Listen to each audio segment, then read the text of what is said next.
Nitin sir, Maruti Suzuki कैसा दिख रहा है इस वक्त?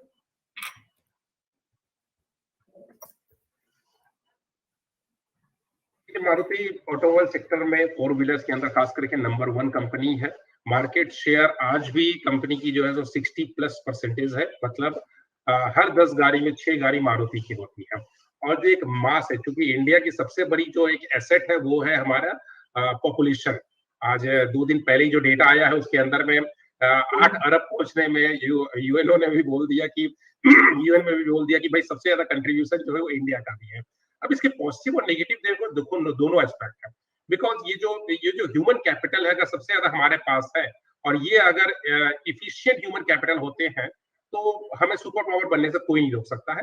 और मारुति जिस सेगमेंट को कंसीडर करके गाड़ी बनाती है, middle class, lower middle class, because high and car Maruti नहीं बनाती है, तो एक बड़ा चंक है हमारे कंट्री में जो इनके प्रोडक्ट को परचेज करता है। सो ग्रोथ भी अच्छी है, कंपनी के विजन बहुत अच्छे हैं। और मैं इस कंपनी को बहुत नजदीक से इसलिए जानता हूँ क्योंकि 10 साल मैंने इस कंपनी में काम किया है। सो मैं इस कंपनी को बहुत अच्छी तरह जानता हूँ। Japanese culture and India and Japan का जो मिक्स कल्चर और जो मिक्स जो ह्यूमन कैपिटल वो यूज करके ये कंपनी जो है बहुत आगे बढ़ रही है। सो मैं बोलूंगा आपको 9,000 लेवल पे भी अगर आप बाई करते हो तो बुरा नहीं है, बट हाँ लॉन्ग टर्म नजरिया आप रखो।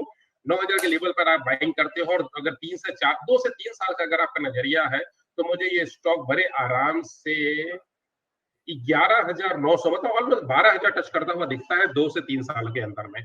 सो लॉन्ग टर्म नजरिए से इस स्टॉक के अंदर बाइंग करें। ट्रेडिंग स्टॉक को मैं इसमें नहीं लेता हूं बिकॉज ट्रेडिंग में कई बार आपको स्टॉप लॉस हिट होने के चांसेस बन जाते हैं। आप long term point of view से इसके अंदर इन्वेस्ट करें। जी, तो ये थी राय मारुति सुजुकी पर। सर, जैसे आपने बताया कि आपने 10 साल काम किया है और पूरा का पूरा जापानीज कल्चर देखा है, तो आपको पता होगा कि अब मैं आपको बोलूंगी जो शब्द शायद से आपको समझ में आ जाए, नितिन सेंसे। यस, बिल्कुल बिल्कुल, नितिन सान। वहां पे जो है जी, सो बेसिकली सर यूज नहीं करते, नितिन सान यूज करते हैं, SAN। सो ये एक बेसिकली जैसे हम लोग मिस्टर बोलते हैं या श्रीमान श्रीमती बोलते हैं, तो जापान में सैन बोला जाता है। तो उनका ग्रीट करने का एक है। सो हमें आपस में वहां पर नितिन सान या हम लोग किसी को बुलाते थे तो सैन लगा के ही बात करते थे। सर आप मुझे चांद बोलिएगा। मैं आप... बिल्कुल नहीं, जी, Japanese are very professional, very professional. मैंने खुद देखा है 10 सालों में। मतलब बहुत डिसिप्लिन होते हैं, बहुत प्रोफेशनल होते हैं। और टेक्नोलॉजी के मामले में तो देखो जापान का तो कोई शान ही नहीं है। इतिहास बनाया उन्होंने हिरोशिमा नागासाकी के बाद में, किस तरह से इन्होंने अपने आप को रिवाइव किया।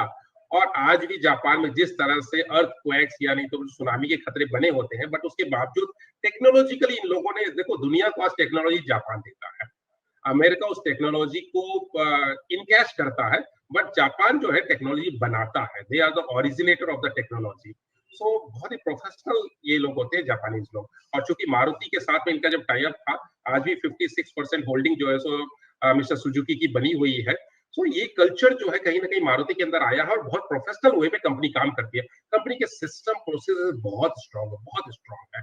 इसलिए मुझे लगता है कि इसकी ग्रोथ स्टोरी अभी जो है सो इंटैक्ट रहेगी। देखो कंपनी बहुत पहले से, ये कंपनी ऐसी है जो बहुत पहले से आगे का सोचना शुरू कर देती है।